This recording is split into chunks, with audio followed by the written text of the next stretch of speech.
Summer sales, that's what tonight's topic is. Summer sales for Manchester United. Who is going to believe in Manchester United? More importantly, how much profit United can make from each deal. Details of Marcus Rashford and what we'll actually get out of him if we sold him for 40 million. Isn't 40 million. Obviously, we've got to cover contracts.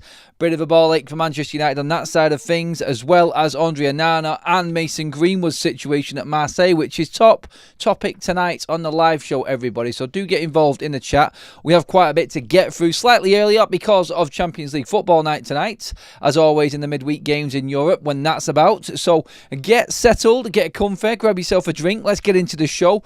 Top of the agenda today is the story circulating around Mason Greenwood. Now, there is a lot of stories going around tonight, but this one I think has gone under the radar a little bit as to how Manchester United can actually still make profit off this. We know about the sell-on clause that we've got with Mason Greenwood in place. It's a sell-on clause for the profit that Marseille would make on Mason Greenwood. So, for instance, the £77 million move, which is supposedly on the table, ready to go for Mason Greenwood from the Saudi Pro League, and several clubs ready to invest into Mason Greenwood, that would give them, i.e. Marseille, approximately 52 millish profit from what they paid for Mason Greenwood. So we would get 50% of the 52 million, not any half profit off 77 million. So the idea of getting over 35 million is washed away.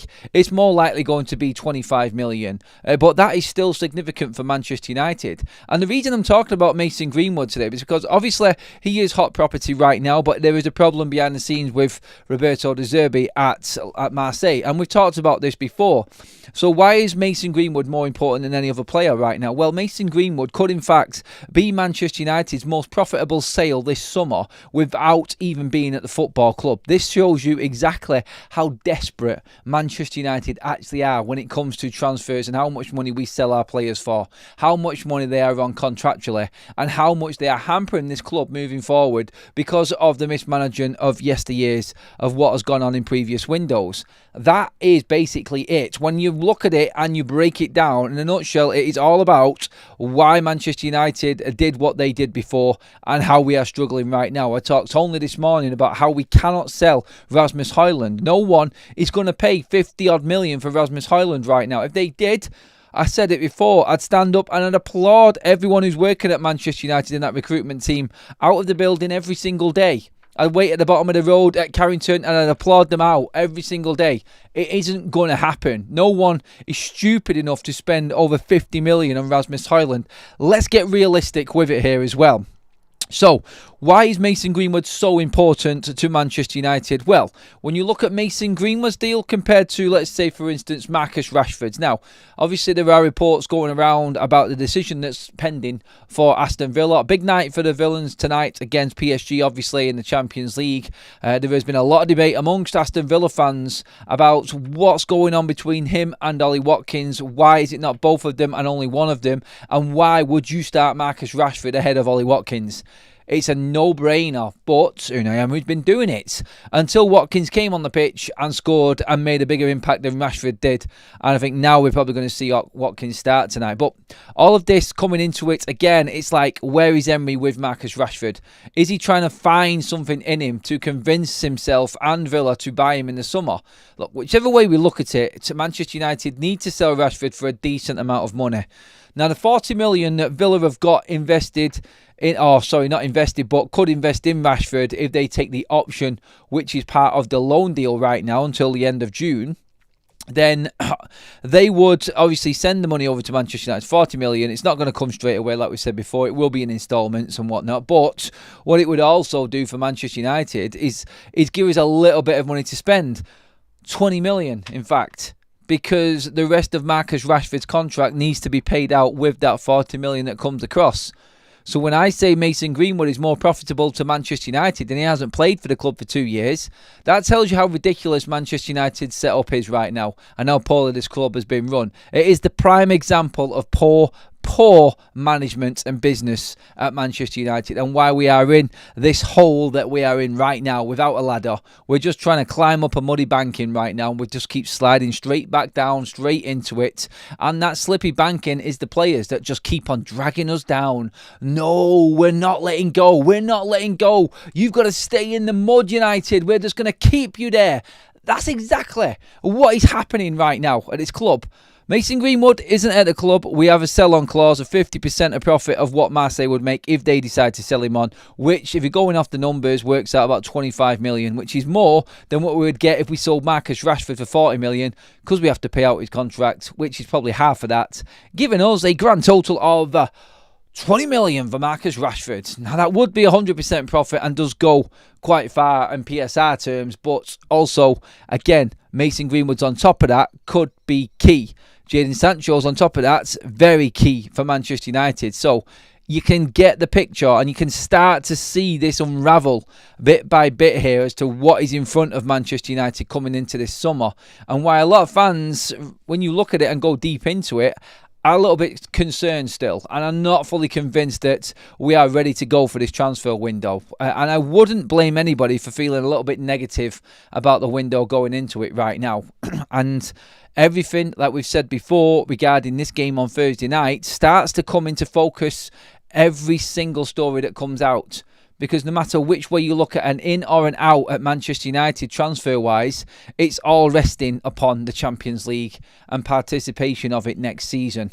That is our own Manchester United real world right now. That's what we're looking at. Greenwood definitely is a bonus for us, because let's not forget, we sold him for about 27 million to Marseille. If they did sell him on and it was for them figures, that would mean United was set to make 52 million in total off the sale of Mason Greenwood, which effectively would make him the most profitable player in Manchester United's history behind Cristiano Ronaldo.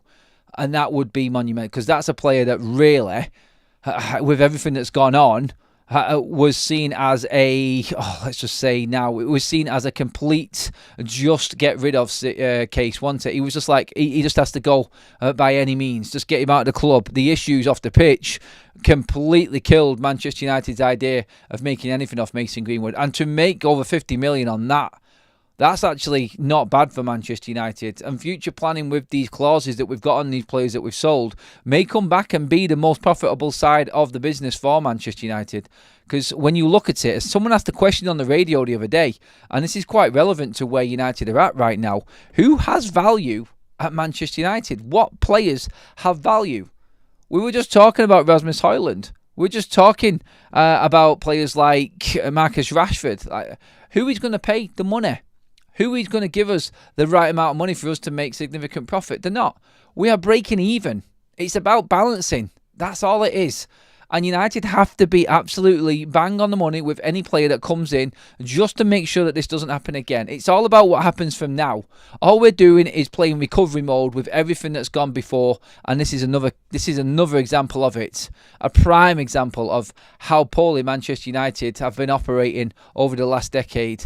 The fact that Marcus Rashford got that contract in the first place on them wages when he didn't really warrant that much.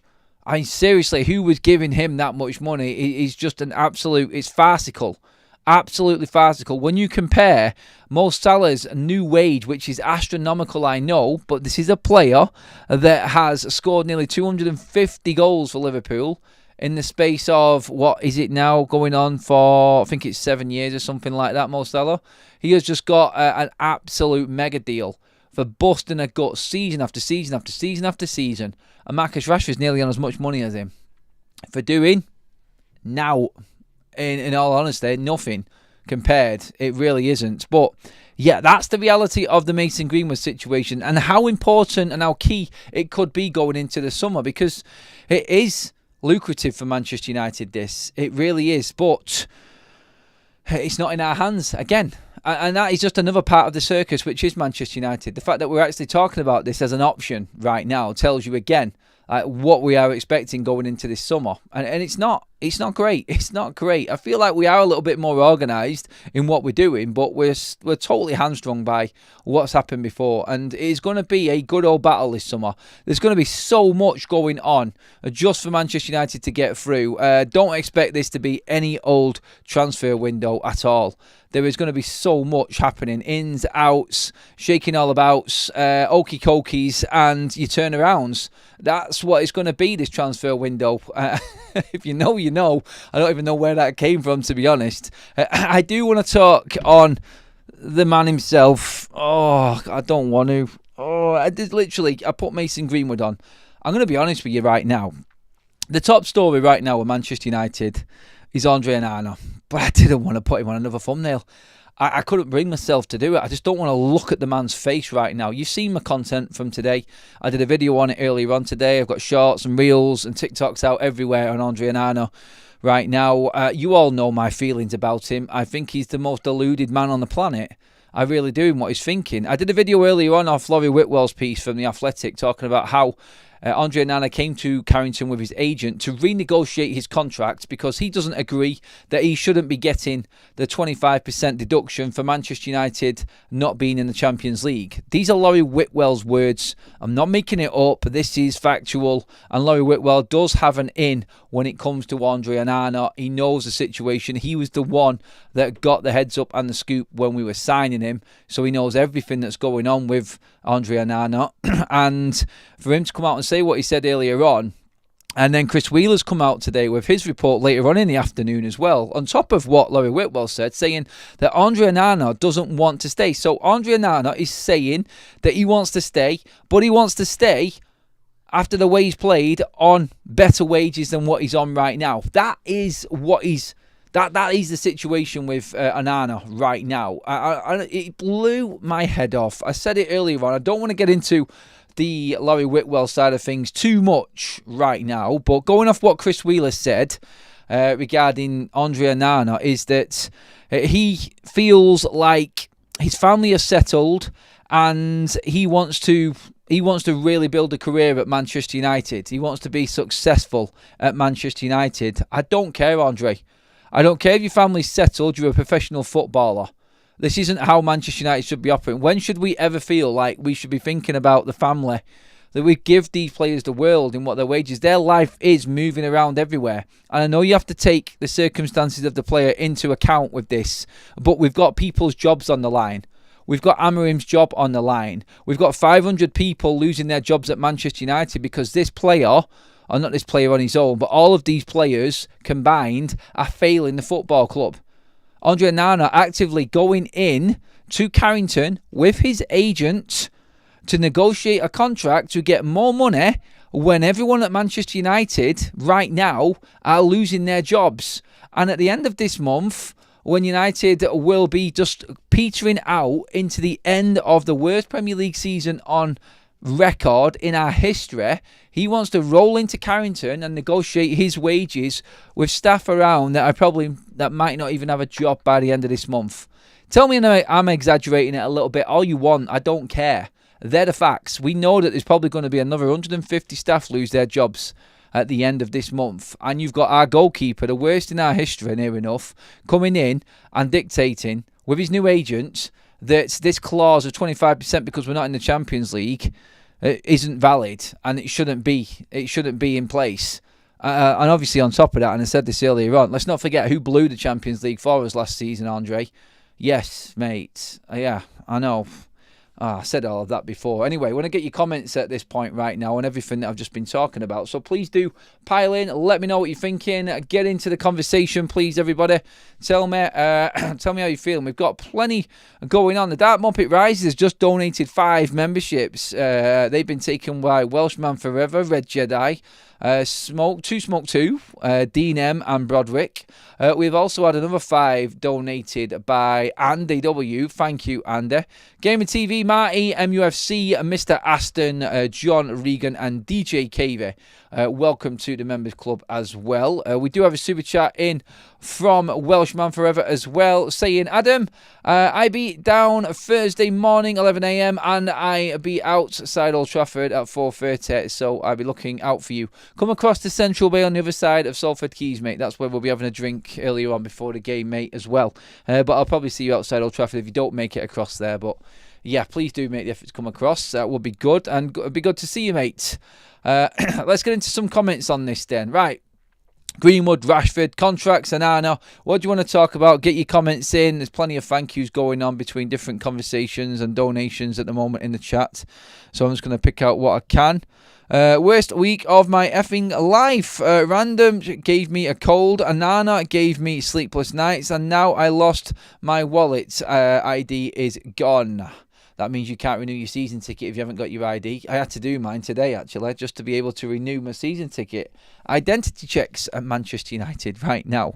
Roddy Johnson is in people. There's not many people actually dropping many comments in. Everyone's just having a general chit-chat in there, it would seem, right now. We are about to sell Sancho, Rashi, Anthony, and now this. The club can't plead poverty if that happens. Yeah, we can, because we're not making much money. Anthony paid for himself. Sancho, bit of profit. Rashford, bit of profit. And this leads us into the next story, really, in what Chris Wheeler has also said, in that Manchester United will also try to raise transfer funds through player sales with the futures of homegrown talents. Alejandro Garnacho and Kobbie Mainoo still up in the air. I feel like he's just filled the rest of his column there, Chris, with the up in the air for Kobbie Mainoo. I think Kobbie will sign, and Garnacho, I think, will be moved on. The more and more I think about it, I think Garnacho will be United's biggest bit of profit. And if they can get 45 to 50 million for him, I think they've actually done not too bad in that deal. I really do. Going off the way that he's playing right now, I don't think we can expect much more. I really don't. I don't think we will. I don't think we'll get it. And you know what? You've got to look at the reality of which I've just laid out with how much money United are actually going to profit off selling all of these players, and it's still not a lot of money. What United can do is obviously structure their deals for players coming in, but when you're looking at what money we've got available, it's a little bit embarrassing for the club. It really is embarrassing, and that situation with Andre Onana is just beyond the joke. Now, it's been reported as well in the Andre Onana situation that if Andre Onana was to be sold, there would be plenty of takers in Europe and the Saudi Pro League. Well, thanks for telling us that. Yeah, not really bothered about that, to be honest. Just want him out of the door. But I've said this before, like, it would have to go probably to the Saudi Pro League because United are 2 years into a £47 million purchase. So if Andre Onana, I think if he's on a 4-year contract and you half that then, don't you? It's 4 installments, so half of 47, you're looking at 23.5. United would have to be selling Andre Onana for at least 25 million to break even. 30 million gets you a bit of profit for Andre Onana. That is it on the books. Who's going to spend 30 million on this calamity? There's only the Saudi Pro League that I think have got it in them to actually get this done, to be honest. That's it. I don't see anyone in Europe spending that amount of money on Onana. We just found out, obviously, yesterday that Betis have tried to loan Anthony back again. Not happening. United have turned that down. You can see the work involved in what's coming, can't you? You really can. So Chris Wheeler there is going into it on the homegrown front again. Manchester United looking to sell homegrown players to fund their summer. Marcus Rashford, Alejandro Garnacho, Mason Greenwood, Kobbie Mainoo, Alejandro Garnacho. I said Garnacho, didn't I already? Yeah. Players like this, maybe even Harry Amas in the end as well as a homegrown player would be sold. Some of the other academy players. United are going to have to try and cash in on as much of that as they can without upsetting the apple cart, basically, because there will be a lot of Manchester United fans will look at that and they'll say that's just greed. That's just selling what we are, selling our soul just to get extra money in. It's not, because these players are definitely not the soul of Manchester United. They may be in the past. It may have been the way United worked. But what we're looking at right now is the quality of them players. Yes, you could say they're homegrown players and they come through the academy, but are they good enough to play at Manchester United still? That's what you've got to ask. And if they're not, then they have to be moved on. And that's what has to happen at any football club. It's not just United. We still have homegrown players at the club. We still have players coming through. It's just that this crop probably have just not been as good recently. over the last few years. And that happens at every single club. And I just feel like with the mismanagement on top of these players coming through and have nothing really to stabilise their careers when they make it into Man United's first team, that we've just got what we've got now, which is players that are being sold off for pitiful transfer fees, and we're making as much as we can, scraping as much together on homegrown players as we possibly can, like Greenwood last summer, McTominay last summer, Cambuala last summer, Hannibal Megri last summer, Alvaro Fernandez last summer. Manchester United's spend was basically balancing books through that much of a summer of selling homegrown players. We made quite a lot of 100% profit last summer, and we could make the same amount to this summer as well if we sell the players at the right price and we get the right deals. That's how United survive, sadly. It's not about selling the soul of the club. It's about surviving right now. And Manchester United are on the edge because we're not in a position to compete with other football clubs right now. We need Champions League football. We need it. And there you go again. Always looking into that game. And this game on Thursday night against Lyon, which is absolutely massive for Manchester United. Manchester United will be unveiling a brand new Tifo banner in the North Stand. How big it's going to be, what the design is, we don't know. It's all hush-hush. Bruno Fernandes has given his seal of approval to it. So expect an atmosphere, expect something special at Old Trafford on Thursday night. We're pulling out all the stops to try and get everybody involved and get this game over the line for Manchester United. Can the players rise to the occasion, I think, is more the question in this one. Have they got it in them to handle the occasion and the game at the same time? Magisha Sheldon there with a super chat, but with no chat on it. Thank you very much, mate. Really appreciate that, buddy. And keep your comments coming in, please, everyone. Adam, we need the board to realise that youth is the future, but we need experience to help them and the team. So we would say right now we've got a bunch of 17 and 18-year-olds coming through. So the priority is them. So they're not going to come through just yet. You'd expect them to maybe make the next season or the season after, going off the age, yes? So realistically right now, what we can do is try and sell everything we've got to make as much money as we possibly can, because the senior players at United right now, in answering this question, Philip, is and are not good enough. So sell what we can now to bring in the right senior players for Manchester United next season, for them youngsters to then come through and be blooded into a more settled side. I would say that pretty much sums it up. If we get there is another question. And how we recruit this summer, God only knows. I couldn't tell you. I'm only reading the reports and going through what I hope might happen. But I do have, like everybody else, that big element of hope behind me. And that's about it. It really is. That's all I've got. Just a little sliver of hope that Man United have got things in place and are ready to go. Getting Mason Greenwood back would be assumed for Manchester United. He clearly has grown up. I don't know. It doesn't look like it because he's not putting the effort in. Apparently, according to sources in France, he has had a bit of a fallout with De Zerbi. He has come back since that little spell out there when scored again. So still scoring goals. Still second highest goal scorer in league and behind Ousmane Dembele of PSG. So having an excellent season, and he's worth a lot for Manchester United going forward if he is sold by Marseille.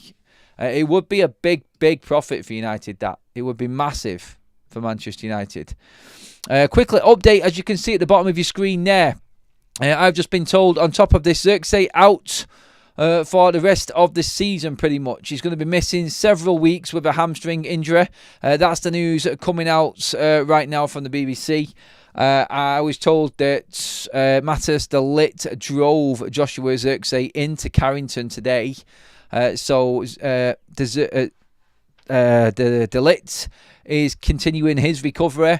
But Manchester United, as it stands, have got Rasmus Højlund and Alejandro Garnacho. They're our only forwards. You could argue the point of Mason Mount. But what this does confirm is that Mason Mount has to start, doesn't he, in this game?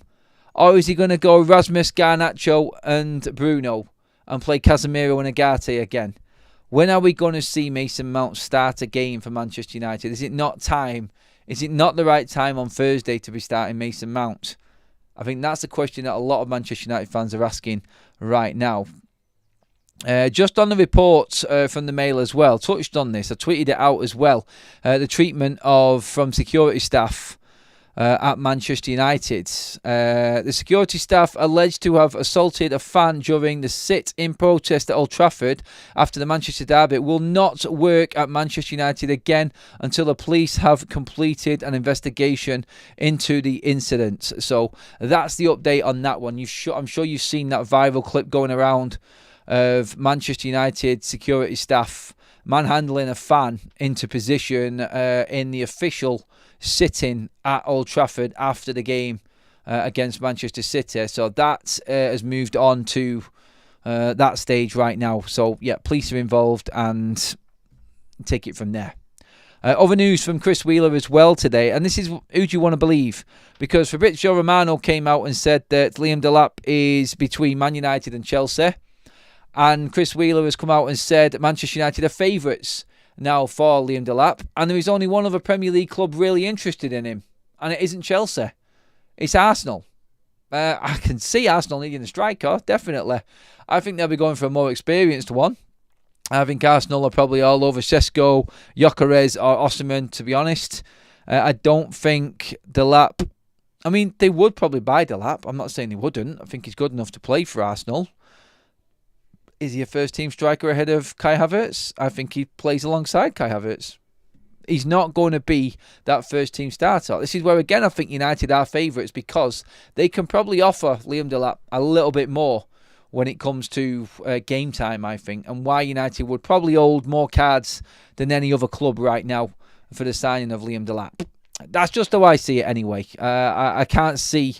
I don't see him going to Arsenal. I don't, but... Hey, look, we will see. We will see, won't we, in the transfer window. But United are 100%, like we've reported before, in on Liam Delap. And he's definitely going to be a player that United are bidding on in the summer, if not already bid on. In other news on the from the Daily Mail as well, reports at the start of March emerged how Sir Jim Ratcliffe was exploring a partnership with Tanzania through Six Rivers Africa team. The Tanzanian delegation met with Ratcliffe in Monaco last month, but it can be revealed that fresh talks were held last Friday amid growing excitement that a partnership agreement can be found. The Tanzanian government are eager to join forces with United for what has been described as an opportunity to enhance sports development and wildlife conservation in the country. In return, United would be able to leverage their enormous brand to promote Tanzania as a top tourist destination. Money. That's all you need to know on that one. I'm not going to go into any more detail about it as well. One target for Manchester United is Atalanta's midfielder Ederson. And again, more reports coming out saying Manchester United are the real only option right now for the Premier League for Ederson, which is a bit of a bonus because this guy is good.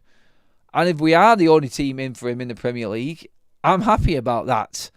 But then again, I'm going, as he dropped off, why is nobody else actually in for him? That's a bit scary. But in other news with Atalanta, they have just announced that former Manchester United director of football, John Murtough, has been appointed as their new director of global development. What that involves, I do not know. The development side of it tells me it's somewhere along the youth and younger side of players coming through, which is Murtaugh's bag, to be honest. Being a director of football at Manchester United, a completely inexperienced operator in Murtough for that role, nowhere near good enough for Manchester United. But at that level, at Atalanta, that job might actually suit him. I was thinking before, God, this guy will probably screw us over now, won't he? He'll get his own back on us and when we try and go and buy bleeding Ederson because he's in charge there now. But no, it is the global development side. So what that entails, not 100% sure, but I don't think it's the director of football or will have anything to do with the Ederson deal. We'll see in the summer, won't we, if anything. You got Roz in with a super chat. Thank you, buddy. I'm loaning Rasmus to an Italian club. Get a loan fee, cover his wages, see how he does in a lesser league. With any luck, we get Anthony 2.0 out of it. I would like it, but we would need 2 strikers then. Can we afford 2 strikers if we're not in the Champions League? I actually think that was my point this morning, actually. Half the match day, security staff at United do not speak English, to be honest. Not being racist, just stating a fact. And before anybody says anything, I'm black and speak perfect Cockney. Okay, fair enough. And there is a strong foreign contingent in Manchester United, which is fine. There's no issue at all with that. I don't understand what that would have to do with anything regarding them doing their job right. I don't know. I have seen a different security force being implemented in at Old Trafford with security cameras attached to their actual, not body armour. It's not that bad at Old Trafford, trust me.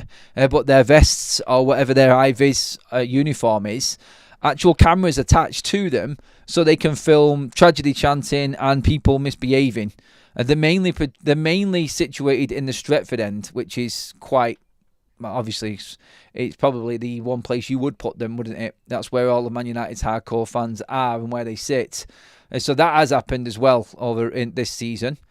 MB Creator says, Delap should be honoured to wear a red shirt. I'm sorry, I don't want a player who doesn't feel the same about my team. Regardless of present position, Delap isn't the answer. Ineos will surprise all. To be honest, MB, nobody's going to love the football club like you do because you're a fan. And a player's just not going to think that way, mate. So I think there has to be a little dose of reality in that there. I get what you're trying to say. You want players to want to play for United. But no one's going to think the same way that you are in terms of the club. We all have the club deep in our into our hearts and in our blood. But don't ever expect a player to think like a fan. They'll say what they've got to say. They'll thank the fans. They'll clap us. They'll do whatever. But it's back to the day job for them straight after that. And what the next paycheck is going to be, or what the next sponsorship deal is going to be. Tom Porter has renewed his 16-month membership. Tom, you absolute legendo. Smash those likes for the free content, says Tom. Absolutely love that, mate. Thank you so much. Absolute legend and one of our mods of long standing as well. All of our other mods are in there as well. Please be nice to them. They are nice people. They do like to encourage the chat and get people involved in the show. So please do, obviously, be patient and listen as well. They are just trying to help you navigate your way through to actually getting through to me and me answering your questions. I'm joking. That's a load of shit. Oh, never mind. But no, the mod side of it is right. It's just me. I'm talking shit. That's all. Sean says, if United aren't in Champions League, typo there, mate. Sorry, I think the keyboard's had you. Will we need 2 strikers? If we could get Delap and Cunha, that would help as Cunha can play at 9-2. Yeah, we've said this before, Sean, and you bang on the money, mate. Cunha and Delap have to be top targets for United. It's guaranteed goals in the Premier League. Them two change United's season around. Them two alone, I think, get United into the Europa League places. I think that there is United back in the top. Let's just call it, let's round it off. We're back in the top 8 and we're in contention with them two alone. That's how I see it anyway. So yes. Let's just have a quick check through the rest of the comments as well. Adam, what time are you at Central Bay Thursday? It's probably going to be around about the 6-ish mark, mate. Couple of drinks, get myself all prepared for a mad one. I do expect it to be a mad evening.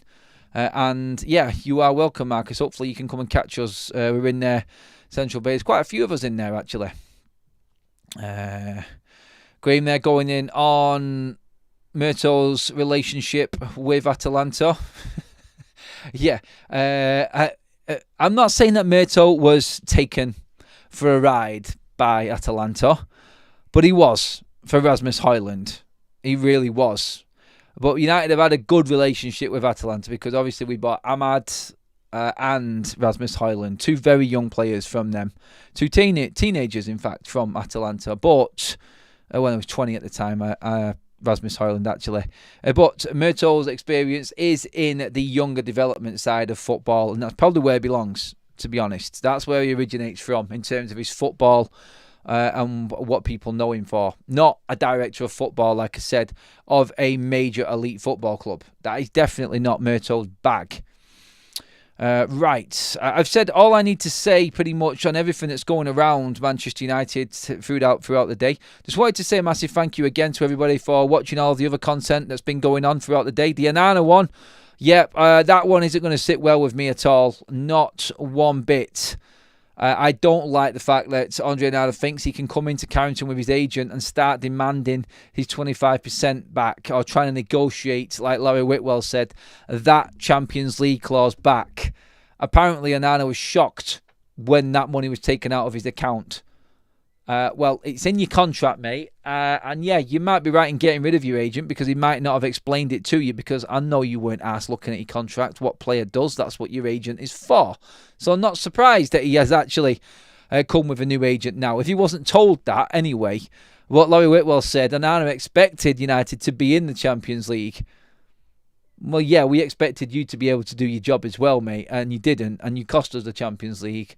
And in fact, you probably could have cost us being in Europa League, because we finished bottom of that group and we didn't even manage to qualify for the Europa League, which was even worse.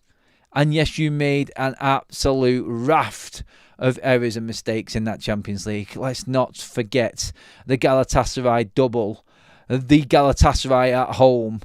Let's not the Bayern Munich, shall we, as well? Like, I know you saved a penalty against Copenhagen. Was it Copenhagen last season? It was, wasn't it? Yeah. But that was it. That was all you offered us all season in the Champions League. Shocking, mate. Absolutely shocking. I'm going to leave you all there quickly. Madhouse, welcome to the Members Club. That was gifted by London. And that is our third show of the day done, everybody. Thank you so much. Absolute legends, every single one of you. Mods, outstanding job again in the chat. All of the donations in on the show as well. Thank you, everybody. Please give the video a like if you're loving the content. That will take us over 200 live likes, everybody. Thank you so much for your input throughout the day. This is Forever United TV. If you're loving it, make sure you hit that subscribe button, everybody. And please do drop your comments in to the comments section. I will be reading through them in bed later on tonight. It is a good read sometimes. It really is. Sometimes. But that's when everybody's on the same page. No, actually, it's not. It's better when everyone disagrees. It just makes it more of a debate. I'm going to go on myself if I don't shut up. So I'll leave it there, everybody. Thank you so much. Give the video a like. Make sure you subscribe. And I will see you all bright and early, 8 o'clock in the morning. Let's see what happens tomorrow.